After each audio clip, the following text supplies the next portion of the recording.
Hello दोस्तों, welcome to zero आई में आपका स्वागत है। दोस्तों, यूपीएससी 2024 को टारगेट करते हुए हम लोग दोस्तों एमसीक्यू का सीरीज लॉन्च किए हैं। ठीक है, ऑलरेडी हम लोग क्वेश्चन नंबर 75 तक कर चुके हैं। आज हम लोग क्वेश्चन नंबर 76 से लेकर 90 तक करेंगे। हम लोग का टारगेट है कि यूपीएससी 2024 जो आपको 26 मई को है, ठीक है, उसके पहले हम लोग को 10,000 एमसीक्यू को प्रैक्टिस करना है, जिससे आपका सारे सब्जेक्ट का एमसीक्यू दोस्तों कवर हो जाएगा। ठीक है, करंट अफेयर सभी चीज़। और सीसेट भी हम जल्द ही जैसे लॉन्च करने वाले हैं, तो सीसेट का भी एमसीक्यू आएगा, वो भी जल्द ही आपका 15 से 20 दिन के अंदर उसको भी स्टार्ट करेंगे। ठीक है, आप देख रहे हैं दोस्तों जीरो आई चैनल। इस लेक्चर को प्रेजेंट कर रहा हूँ मैं। मेरा नाम दोस्तों राहुल बनवाला, मैं यूपी में सिलेक्टेड ऑफिसर हूँ। साथ ही साथ मैंने यूपीएससी का मेंस 2020 में, यूपीपीसीएस का मेंस 2021 में दिया है दोस्तों। तो चलिए बिना देरी के शुरू करते हैं आज का लेक्चर। तो देखिए दोस्तों, ये हमारा क्वेश्चन नंबर 76 है। ठीक है, एक तरफ इंग्लिश में क्वेश्चन है और दूसरी तरफ हिंदी में क्वेश्चन है। ठीक है, चलिए शुरू करते हैं। क्वेश्चन नंबर 76 बोल रहा है, the right to compensation in case of acquisition of the property private property by the state is guaranteed. बोल रहा है, निजी संपत्ति के अधिग्रहण में राज्य द्वारा क्षतिपूर्ति के अधिकार की गारंटी प्रदान की जाती है। बोल रहा है, when the state acquire the property of A minority education institutions, जब राज्य किसी अल्पसंख्यक शैक्षणिक संस्थान की संपत्ति का अधिग्रहण करता है। फिर बोल रहा है, तो आपको पता होगा दोस्तों कि जब भी राज्य जो है किसी अल्पसंख्यक शैक्षणिक संस्थान की संपत्ति का अधिग्रहण करता है, तो राज्य जो भी उसका क्षतिपूर्ति होता है, कंपेंसेशन होता है, वो उस प्राइवेट प्रॉपर्टी का सरकार देता है, वो गारंटी लेता है। तो पहला सही है। दूसरा बोल रहा है, when the state acquire the property which is in the name of women head of the family, जब राज्य उस संपत्ति का अधिग्रहण करता है जो उस परिवार के मुखिया के नाम पे है, तब देने का जो है कंपनसेशन देने का अधिकार सरकार गारंटी नहीं देता है। कोई प्रॉपर्टी है किसी महिला के नाम पे है, तो सरकार उसका जो है गारंटी नहीं लेता है। ठीक है, लेकिन वही प्रॉपर्टी अगर किसी माइनॉरिटी एजुकेशन का है, अल्पसंख्यक माइनॉरिटी एजुकेशन के इंस्टीट्यूशंस का प्रॉपर्टी सरकार ले रहा है, तो क्षतिपूर्ति का देता है। ठीक है, गारंटी।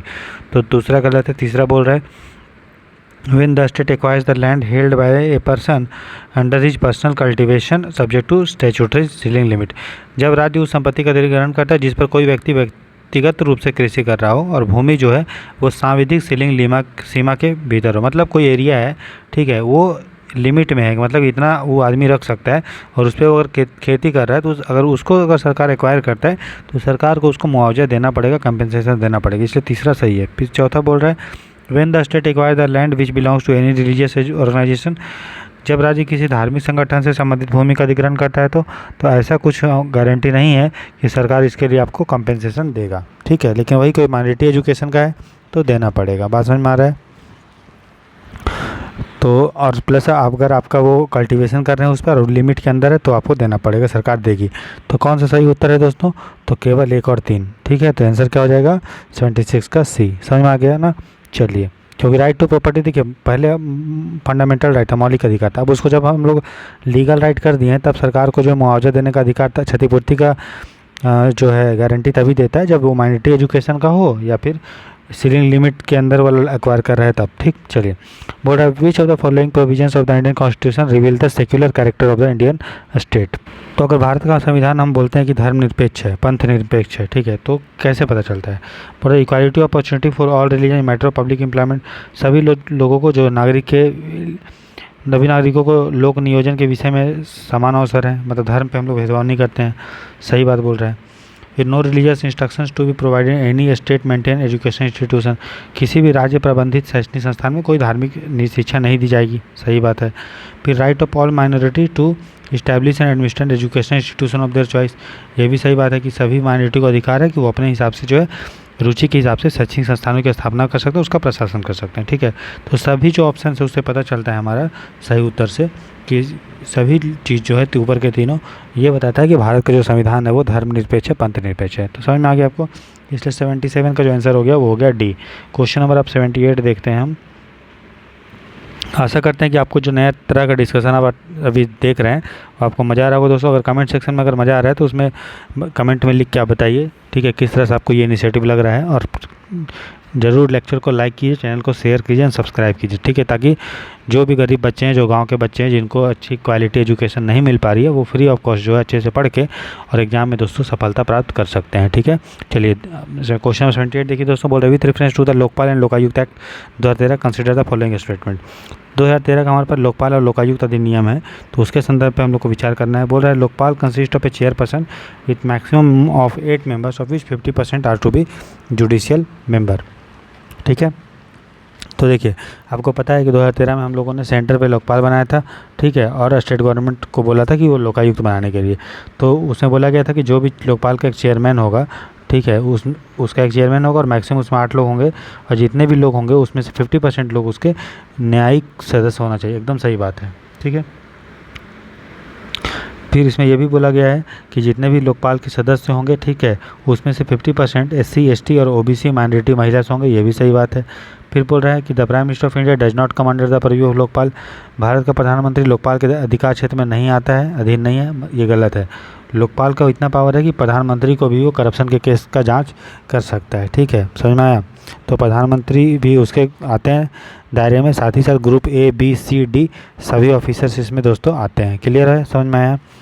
चलिए, तो क्वेश्चन नंबर जो करेक्ट पूछा था कौन सा करेक्ट है बताइए। तीसरा को छोड़ के 1 और 2 सही है, इसलिए आंसर हो जाएगा इसका C, ठीक है। क्वेश्चन नंबर 79 देखेंगे। बोल रहा है कि निम्नलिखित which of the following commissions accepted language as the criteria for reorganisation of state. आपको पता है कि जब देश आज़ाद हुआ था तो बहुत सारे राज्य जो है डिमांड कर रहे थे कि हमको जो भाषा के आधार पे बांटने का, अलग अलग करने का। जैसे कि आंध्र प्रदेश डिमांड कर रहा था कि हमको मद्रास से अलग कर दो, ठीक है, महाराष्ट्र डिमांड कर रहा था, तो उसको लेके कमीशन बनाया गया था, ठीक है। तो जब कमीशन बनाया गया था तो किस समिति, 3 समिति का नाम दिया, इनमें से बोलो किस कमीशन ने स्वीकार किया था कि लैंग्वेज जो है एक क्राइटेरिया होना चाहिए, ठीक है। तो आपको पता है, देखिए, JVP कमेटी बना था, ठीक है, JVP समिति। सबसे पहले धर समिति बना था, तो धर समिति और JVP समिति दोनों ने क्या किया था, लैंग्वेज को क्राइटेरिया मानने से दोस्तों मना कर दिया था। समझ में आ रहा है। दोनों ने बोला था कि भाषा के आधार पर हमको जो है राज्यों को पुनर्गठन नहीं करना चाहिए। लेकिन क्या हुआ, बहुत विद्रोह हुआ। एक व्यक्ति थे पोटी श्रीरामल्लू, ठीक है, उनका डेथ हो गया था हंगर स्ट्राइक में। तो फिर जो है फजल अली कमीशन आयोग बना, फिर उसने बोला कि भाषा के आधार पर हम लोग कर सकते हैं, लेकिन एक भाषा एक राज्य नहीं हो सकता। मतलब ऐसा हम लोग बंटवारा ना करें कि पूरे राज्य में एक ही भाषा बोली जाए। ये बोला था फजल अली, बोला था लैंग्वेज के आधार पे करो, लेकिन एक राज्य का एक भाषा नहीं होना चाहिए। तो तीसरा सही है। तो 79 का आंसर क्या हो गया, कौन सा करेक्ट आंसर है, सिर्फ C। समझ में आ रहा है। चलिए, क्वेश्चन नंबर हम देखेंगे 80। In which of the following cases did the Supreme Court hold that the harmony and the balance between the fundamental rights and directive principle of state policy is in the essential feature of the basic structure of the Constitution? बोल रहे निम्नलिखित में से किस वाद में उच्चतम न्यायालय ने यह निर्णय लिया कि राज्य की नीति के, मतलब जो हमारा DPSP है, जो मौलिक राइट्स है, फंडामेंटल राइट्स, उनके बीच में सामंजस्य और बैलेंस हम लोग को बनाना है, जो एक संविधान का मूल ढांचा है। मतलब किस केस में बोला सुप्रीम कोर्ट ने कि जो हमारा DPSP है, ठीक है, और जो हमारा फंडामेंटल राइट है, इस पे बैलेंस बनाना संविधान के मूल ढांचे के अंदर में आता है, ठीक है। तो दोस्तों, ये जब मिनर्वा मिल्स केस हुआ तो उसमें सुप्रीम कोर्ट ने बोला कि फंडामेंटल राइट और जो DPSP है वो एक ही सिक्के के 2 पहलू हैं, ठीक है, और दोनों में बैलेंस बनाना ही हमारे संविधान के मूल ढांचा, बेसिक स्ट्रक्चर का पार्ट है। क्लियर, समझ में आया। बाकी गोलकनाथ केस में ये बोला कि हमारा जो फंडामेंटल राइट है उसको जो है पार्लियामेंट चेंज नहीं कर सकती है। चंपाकरण द्वाराजन केस में ये बोला गया कि अगर फंडामेंटल राइट और DPSP में लड़ाई होता है, ठीक है, तो फंडामेंटल राइट क्या होगा, सुप्रीम होगा, ठीक है। गोलकनाथ में केस में क्या बोल दिया कि फंडामेंटल राइट को पार्लियामेंट चेंज नहीं कर सकता है, ठीक है। मतलब DPSP को लागू करने के लिए फंडामेंटल राइट को चैलेंज नहीं कर सकते, लागू नहीं कर सकते। केशवानंद भारती केस में ये बोल दिया कि आर्टिकल 14 और 19, अगर आर्टिकल 39 और B और C, मतलब ये DPSP 39B और C को लाने के लिए अगर हम कोई कानून लाते हैं, उससे आर्टिकल 14 और 19 अगर हनन होता है, फिर भी वो चीज़ लाया जाएगा। फिर लड़ाई बढ़ते गया, फिर फाइनली सुप्रीम कोर्ट ने मिनर्वा मिल्स केस में ये बोल दिया गया कि फंडामेंटल राइट और DPSP एक ही सिक्के के 2 पहलू हैं, और उनका जो उनके बीच में हम लोग को बैलेंस बनाने का ज़रूरत है, जो फंडामेंटल, जो हमारा संविधान का बेसिक स्ट्रक्चर, मूल ढांचा का एक विशेषता है। तो आंसर क्या हो जाएगा, 80 का A। क्लियर। चलिए, अब हम क्वेश्चन नंबर 81 देखेंगे। बोल रहा है arrange the following state in increasing order of Lok Sabha constituency they have. तो लोकसभा में जो निर्वाचन क्षेत्रों की संख्या के आधार पर अरेंज करना है, ठीक है।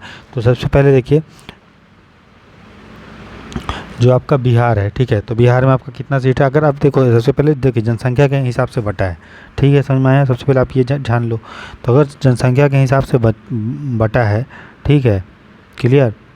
तो ये बताइए इन चारों में, ठीक है, और इंक्रीजिंग ऑर्डर बोलते हैं, इन चारों में सबसे ज़्यादा जनसंख्या ठीक है। और ये कब का जनसंख्या है, तो ये जनसंख्या 1971 का। तो जब 1971 में जब जनसंख्या रहा होगा तो चारों राज्यों में सबसे ज़्यादा जनसंख्या किसका होगा, महाराष्ट्र का होगा। नॉर्मल बात है क्योंकि ये सपनों की नगरी थी, तो सबसे ज़्यादा सीट इसमें हुआ। क्लियर।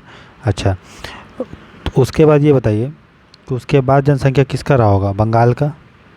ठीक है, क्योंकि इसमें बंगाल में क्या हुआ था, बांग्लादेश से बहुत सारे रेफ्यूजी और भी बहुत सारे लोग आए थे, है ना। तो सबसे ज़्यादा तो महाराष्ट्र का है। ठीक है, महाराष्ट्र का कितना सीट है, तो महाराष्ट्र का सीट है 48। कितना है, 48। ठीक है। अच्छा, वेस्ट बंगाल का कितना सीट है, तो वेस्ट बंगाल का सीट है कितना, 42। ठीक। बिहार का कितना है, 40। और गुजरात का उससे कम। तो आंसर क्या हो जाएगा, सबसे ज़्यादा 3, फिर 2, फिर 1 और 4। आंसर क्या हो जाएगा, 81 का बी। क्लियर, समझ में आ रहा है। तो जो आप जनसंख्या निकाल लो 1971 के हिसाब से, थोड़ा आइडिया लगा के आप कर सकते हो। आपको तो ये तो पता होगा कि ये भैया जो गुजरात है उसका जनसंख्या सबसे कम है, तो सबसे लास्ट में तो 4 आना चाहिए। तो ऐसे ही आपका आंसर डायरेक्ट निकल गया। इसमें बोल रहा है बढ़ते क्रम में, तो सबसे कम होगा 4, तो आंसर आपका निकल गया। 31 का क्या हो गया आंसर दोस्तों, बी। समझ में आ गया आपको। अब हम क्वेश्चन नंबर 82 देखेंगे। ठीक है, 31 का क्या हो गया, बी। क्वेश्चन 82 देखते हैं दोस्तों। बोल रहा है with the reference to the national human right commission consider the following statement. राष्ट्र मानवाधिकार आयोग के बारे में। ठीक है, तो आपको पता है राष्ट्र मानवाधिकार आयोग जो हमारा 1993 का ह्यूमन राइट एक्ट था उसके बाद दोस्तों बना था। ठीक है, फिर हम लोगों ने 2018 में इसको चेंज किया। ठीक, 2018 या 19 में इसको कानून में चेंज किए थे। ठीक है, तो ठीक है, इसके बारे में देखते हैं। बोल रहा है it consist of A chairman and 10 other members. बोल रहा है इसमें चेयरमैन होगा और 10 इसमें मेंबर्स होते हैं। ठीक, तो ये सही बात है। ठीक है, 1 मिनट, इसमें 10 मेंबर नहीं होते दोस्तों। ठीक है, इसमें एक चेयरमैन होगा और 4 और लोग होते हैं। ठीक है, 4 और फुल टाइम मेंबर। इसके अलावा पार्ट टाइम मेंबर भी होते हैं, तो पहला गलत है। दूसरा बोल रहा है सर्विंग जज of the supreme court can be appointed as its member. Serving जज मतलब जो प्रेजेंट में जज है वो बन सकता है इसके मेंबर, है ना। तो ये हमारा सही है। फिर बोल रहा है कि the chairman and members are appointed by the president on the cabinet recommendation. देखिए, कैबिनेट के सलाह पे इसको नहीं बनते हैं। ठीक है, इसको चुनने के लिए प्रेसिडेंट चुनता है, लेकिन उसके लिए एक 6 सदस्य का समिति होता है। उसमें प्राइम मिनिस्टर उसके हेड होते हैं, लोकसभा का स्पीकर रहता है, राज्यसभा में विपक्ष का नेता, ये अदर लोकसभा विपक्ष के नेता, और राज्यसभा का डिप्टी चेयरमैन होता है, और गृह मंत्री। इतने सारे लोग होते हैं, मतलब 6। तो कैबिनेट के सलाह पे सिर्फ नहीं रहता, बल्कि एक समिति होती है। समिति सलाह देती है, 6 लोगों की समिति। किसको, राष्ट्रपति को, प्रेसिडेंट को भी। राष्ट्रपति जो है चुनता है कि कौन बनेगा उसके सदस्य, कौन बनेगा उसका अध्यक्ष। ठीक है, तो पहला तीसरा गलत है, तो आंसर जो सही है वो सिर्फ सही है 2। ठीक है, तो मैं पूछा है कौन सा करेक्ट है, तो 82 का आंसर हो जाएगा ए। क्लियर। क्वेश्चन नंबर 83 देखते हैं। बोल रहा है consider the following functionary of NITI Aayog. NITI Aayog के निम्नलिखित पदाधिकारियों के संबंध में विचार करना है। और which of the following are appointed by the prime minister. Prime minister किसको अपॉइंट करता है, वह चेयरपर्सन। सबसे पहले बताइए नीति आयोग का जो अध्यक्ष होता है वो कौन होता है, राष्ट्र प्रधानमंत्री। तो प्रधानमंत्री खुद को अपॉइंट करेगा क्या, नहीं, तो पहला आंसर नहीं होगा। ठीक है, उपाध्यक्ष नीति आयोग का कौन अपॉइंट करता है, ये करता है प्रधानमंत्री। स्पेशल इन्वाइटीज किसी को बुलाना अगर हम आमंत्रित करना तो ये भी वही करेगा। जो सीईओ होता है वो भी वही करता है। कमेंट सेक्शन में लिख के बताइए मुझे कि अभी नीति आयोग का जो वाइस चेयरपर्सन कौन है और मुख्य कार्यकारी अधिकारी सीईओ कौन है। ठीक है, ये कमेंट सेक्शन में लिख के बताइए। तो दूसरा तीसरा चौथा सही होगा, आंसर सही हो जाएगा 83 का ए। ठीक है, चलिए। नीति आयोग जो था प्लानिंग कमीशन को हटा के नीति आयोग बना था। नीति आयोग का काम है सिर्फ सरकार को विचार देना, वो कुछ पैसा वैसा का आवंटन नहीं करती है। ठीक, क्लियर। अब देखते हैं क्वेश्चन 84। बोल रहा है which of the following writs can be issued against both public authority as well as private individual और बॉडीज। आपको पता है कि आर्टिकल 32 अनुच्छेद 32 के तहत सुप्रीम कोर्ट और अनुच्छेद 32 और 226 के तहत जो है हाई कोर्ट मौलिक अधिकारों को लागू करने के लिए और ये नॉर्मल केस के लिए भी रिट को जारी करता है। ठीक है, तो अब रिट जो होता है बहुत टाइप का होता है। हेबियस कॉर्पस होता है जिसको पंदी प्रत्यक्षीकरण बोलते हैं, प्रोहिबिशन होता है, क्वा वारंटो होता है, मैंडमस होता है, ठीक है, और सर्टियोररी होता है। ये 5 होते हैं। तो उनमें से कौन सा जो है पब्लिक अथॉरिटी और सरकारी और प्राइवेट दोनों के विरुद्ध में ला सकते हैं। तो देखिए हेबियस कॉर्पस ला सकते हैं। ठीक है, प्रोहिबिशन प्राइवेट अथॉरिटी में नहीं ला सकते क्योंकि ये सिर्फ और सिर्फ किस में आता है दोस्तों, सरकारी में आता है। क्वा वारंटो, ये भी अब अगर कोई सरकारी पोस्ट, अगर सरकारी व्यक्ति अगर इस पोस्ट पे कोई बैठ गया है प्राइवेट पोस्ट पे, तो उसके विरोध में हम अधिकार परीक्षा नहीं ला सकते, तो ये भी गलत है। ठीक है, तो किसके विरुद्ध में ला सकते हैं? प्राइवेट और सरकारी दोनों के विरुद्ध में। उसका नाम है प्रत्यक्ष बंदीकरण, हैबियस कॉर्पस। ठीक, तो आंसर क्या हो जाएगा? सिर्फ बी। क्लियर है? सही उत्तर हमें चुनना है, तो कौन सा सही है? सिर्फ एक ही है ना। उसके बाद हम 85 क्वेश्चन देखेंगे।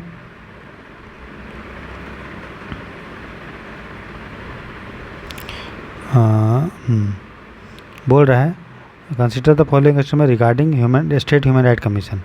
वही बात है, चाहे वो नेशनल ह्यूमन राइट कमीशन हो या स्टेट ह्यूमन राइट कमीशन हो। ठीक है, दोनों को 1993 एक्ट कानून के द्वारा बनाया गया था। ठीक है, तो अभी हम लोगों ने नेशनल ह्यूमन राइट कमीशन, राष्ट्रीय मानवाधिकार आयोग के बारे में देख लिया।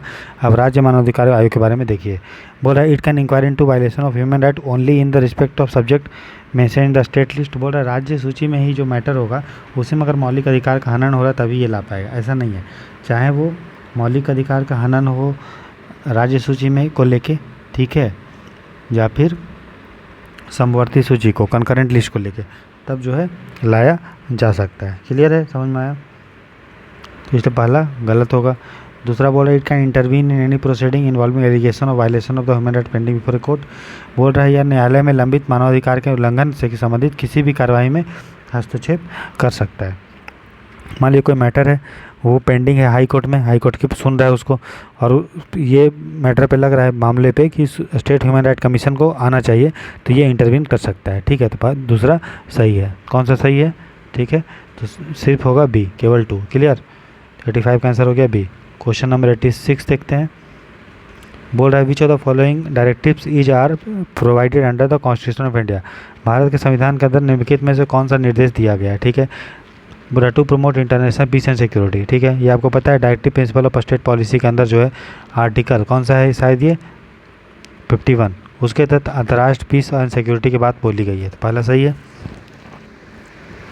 दूसरा to provide facility for instruction in the mother tongue at the primary stage of education to children belonging to linguistic minority group. भाषाई अल्पसंख्यकों के बालकों के शिक्षा के प्राथमिक स्तर में मातृभाषा में शिक्षा की पर्याप्त सुविधाओं की व्यवस्था करने का प्रयास करना, ये भी जो है डीपी हमारा जो है आर्टिकल नंबर 350 ए में ऐसा लिखा गया है कि जो छोटे बच्चे हैं, ठीक है, उनको प्राइमरी एजुकेशन में मदर टंग मातृभाषा में शिक्षा का जो है प्रावधान होना चाहिए, फैसिलिटी होना चाहिए, तो दूसरा सही है। फिर बोला duty of the union to promote the spread of Hindi language, ये भी है कि हिंदी भाषा के प्रोत्साहन को सरकार जो है, संघ जो है, सेंट्रल गवर्नमेंट वो बढ़ावा देगी। ठीक है, ये भी बोला गया हमारा आर्टिकल नंबर 351 में। ठीक है, तो ये सारा चीज़ जो है हमारा क्या है? राज्य के नीति निर्देशक तत्व। ठीक है, तो आंसर क्या हो जाएगा? सही उत्तर हमें पूछ रहा है कौन सा सही उत्तर है, करेक्ट उत्तर है, तो 1, 2 and 3। क्लियर? क्वेश्चन नंबर 87 देखेंगे। और which of the following were members of the interim government formed in 1946। आपको पता है कि कैबिनेट मिशन के सलाह पे भारत में जो है इंटरिम गवर्नमेंट दोस्तों बनी थी। ठीक है, तो इंटरिम गवर्नमेंट में कौन कौन से मेंबर थे आपको पूछा है। जैसे डॉक्टर राजेंद्र प्रसाद, आपको पता है डॉक्टर राजेंद्र प्रसाद दोस्तों थे। ठीक है, तो डॉक्टर राजेंद्र प्रसाद थे। उसके बाद B.R. अम्बेडकर, तो आपको पता है कि B.R. अम्बेडकर जो है दोस्तों इंटरिम गवर्नमेंट के पार्ट नहीं थे। जब सरकार चुन के आई तब जो है ये कानून मंत्री बने। ठीक है, तो B.R. अम्बेडकर नहीं थे, C. राजगोपाल थे, डॉक्टर राजेंद्र प्रसाद थे। इसके अलावा लियाकत अली खान थे, सरदार बलदेव सिंह, जयराम, जगजीवन राम, डॉक्टर जॉन मथई, ठीक है, सरदार पटेल और जवाहरलाल नेहरू इसके वाइस प्रेसिडेंट थे। याद रखिएगा, इंटरिम गवर्नमेंट जब बना तो उसके जो प्रेसिडेंट था वो था माउंटबेटन। ठीक है, कौन था? माउंटबेटन। और इसके वाइस प्रेसिडेंट कौन था? पंडित नेहरू। ठीक है, तो आंसर क्या होगा? 1 और 3 ये लोग जो थे वो सही उत्तर है। जो 1946 में जब अंतरिम सरकार बनी थी सदस्य थे, जब सरकार परमानेंट हो गई तब जाके अंबेडकर जो है कानून मंत्री बने थे। क्लियर है? तो 87 का आंसर क्या हो गया? बी। क्वेश्चन नंबर हम 88 देखेंगे। बोल रहा है India is a democratic Republic in the context of Indian polity the term Republic. Republic का क्या मतलब होता है ये पूछ रहा है। तो रिपब्लिक का क्या मतलब होता है कि कोई भी आदमी जो है सबसे ऊंचे जो पोस्ट होता है राष्ट्रपति बन सकता है, प्लस सभी पब्लिक ऑफिस सबके लिए बिना भेदभाव के खुला हुआ है, ये इसका मतलब है ना। और लोगों में जो है संप्रभुत्ता है, तो ये इसका मतलब है। ठीक है, इसलिए गणराज्य है इंडिया। जो यूनाइटेड किंगडम है, जो ब्रिटेन है वो गणराज्य नहीं, मोनार्की है। क्यों?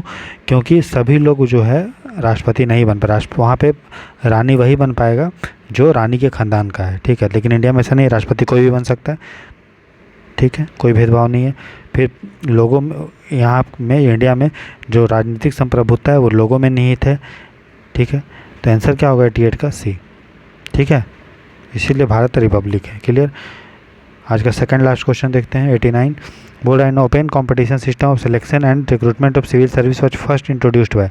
पहली बार एक सिविल सेवकों के चयन और भर्ती के लिए एक खुली प्रतियोगिता, ओपन कंपटीशन पहली बार आरंभ कब की गई थी, ठीक है। तो देखिए 1833 एक्ट में प्रयास किया गया था लाने का, लेकिन विरोध के कारण नहीं आया, ठीक है। फाइनली जो 1853 में ये इंट्रोड्यूस किया गया था, ठीक है। क्लियर है।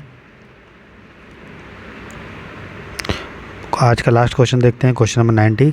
बोला, constitution of India of which of the following bodies was recommended by the Santhanam committee report. Santhanam committee report ने किस चीज़ के बारे में रिकमेंड किया था कि ये चीज़ होना चाहिए, ठीक है। आपको पता है कि संथानम कमीशन दोस्तों करप्शन से रिलेटेड चीज़ों के लिए लाया गया था। जो सेंट्रल विजिलेंस कमीशन बना है हमारा केंद्रीय सतर्कता आयोग, वो संथानम आयोग के सलाह पे ही बना है, ठीक है। बाद में इसको जो है 2006 में, ठीक है, संवैधानिक दर्जा जो है इसको हम लोग दे दिए। 2003 में दिए, लेकिन 2006 में फाइनल रूप से उसको दे दिए थे। क्लियर, समझ में आ गया। तो 90 का आंसर क्या हो गया? बी। तो इस तरह से दोस्तों आज हम लोग 15 क्वेश्चन किए 76 से लेकर 90 तक, ठीक है। डेली हम लोग 15 क्वेश्चन करते रहेंगे। और एग्ज़ाम जो हमारा सपना है दोस्तों एग्ज़ाम का, कल हम लोग का एग्ज़ाम है बताइए। तो हम लोग का जो एग्ज़ाम है दोस्तों वो है 26 मई 2024। और आज कितना तारीख है? आज है 12 जुलाई 2023। तो 2023 से लेकर 24 तक लगभग हमारे पास 11 महीने का दोस्तों टाइम है, ठीक है। तो हम लोग का टारगेट जो है वो 10,000 MCQ को सॉल्व करना है एकदम अच्छे से, ठीक है। और इसके लिए आपसे कोई 1 रुपया भी चार्ज नहीं लिया जाएगा, सब फ्री ऑफ कॉस्ट होगा सभी चीज़। बस आप मन लगा के पढ़िए। मैं चाहता हूँ कि क्वालिटी कंटेंट, गुणवत्ता वाला कंटेंट भारत के हर गांव में, शहर में, छोटे छोटे जो शहर में रह रहे हैं, गांव में रह रहे हैं, उनके पास पहुँचे। जो संसाधन के अभाव में तैयारी नहीं कर पा रहे हैं वो अच्छे से तैयारी कीजिए, ठीक है। मैं इसी तरह से आपके लिए अच्छा कंटेंट लाता रहूँगा। बस आप मन लगा के अच्छे से पढ़ाई कीजिए, ठीक है। चैनल पर नए हैं तो लाइक शेयर सब्सक्राइब कीजिए और अपने दोस्तों के साथ शेयर कीजिए ताकि उनको जो है अच्छा कंटेंट, क्वालिटी कंटेंट मिले, ठीक है। गॉड ब्लेस यू दोस्तों, टेक केयर, बाय बाय।